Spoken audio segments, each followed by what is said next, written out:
President Donald Trump may fight to qualify a dictator, but it's not for lack of trying.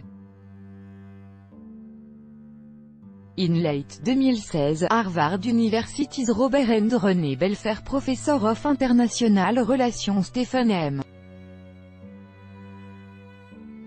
Walt wrote at this point list for analyzing whether a president is a dictator. Less than halfway through his first term, Trump has fulfilled 7 of these criteria. Trump systematically attempt to intimidate the media. The president routinely bullies the press, creating environment that range from hostile to physically unsafe. This began during the campaign and continue to this day. A Trump will rally crowd against the press and repeatedly attacks them on social media. The people, they use your guts, I recently told a rally about the press. The president reportedly told a reporter off camera that he intentionally bullies the press to demean and discredit them. Trump politicizes domestic security agencies. This requires little explanation, as the president attacks national security entities on a near daily basis.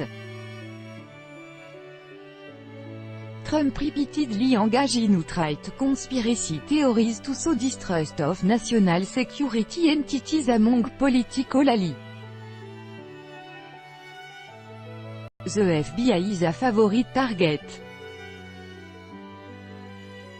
Trump has gone so far as to falsely claim the agency was illicitly spying on him during the 2016 election.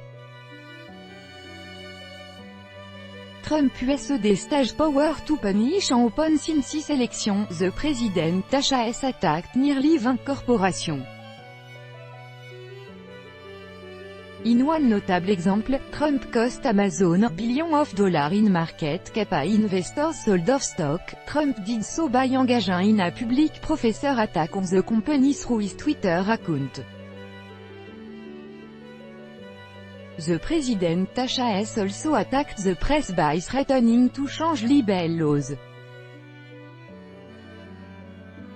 He considers journalists to be an opposition force, labeling major networks like CNN and NBC fake news. Trump stacked the Supreme Court after Republicans denied a vote on President Barack Obama's nominee to the Supreme Court. They swiftly moved to install a Trump nominee following his swearing in.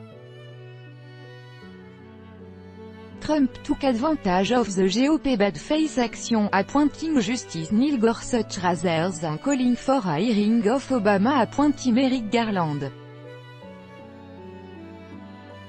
His decision to capitalize rather than correct the unethical move by his party is an unusual example of course stacking.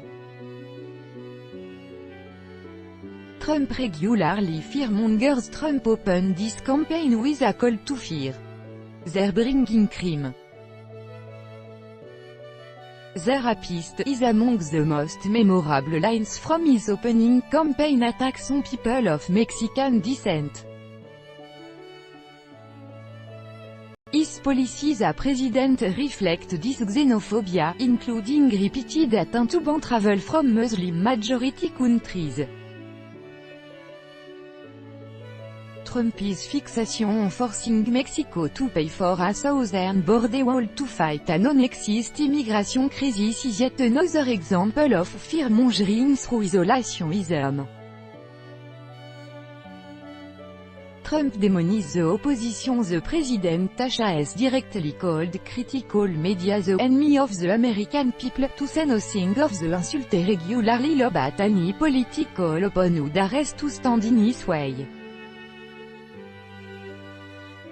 Trump is sent to the presidency was arguably birthed from the demonization of former President Barack Obama, who Trump portrayed as an illegitimate foreign invader who illegally took the oath of office. is made a show of attacking black football players, by intentionally misrepresenting their protest against racial discrimination and attacks on the United States as a country. Trump engage in selective law enforcement. The president has weaponized the power of the pardon an opportunity for political gain and signaling issues of pardon to negate legal judgment against political ally, like Joe Arpaio and Dinesh D'Souza, represent a break from the norm of pardoning individuals as a form of corrective justice rather than erosion of the law. Trump also claims that allies break laws are treated unfairly when they face legal consequences for their actions. This contrasts with his law and order rhetoric directed at immigrants against whom he uses human rights violation and deportation as political weapons.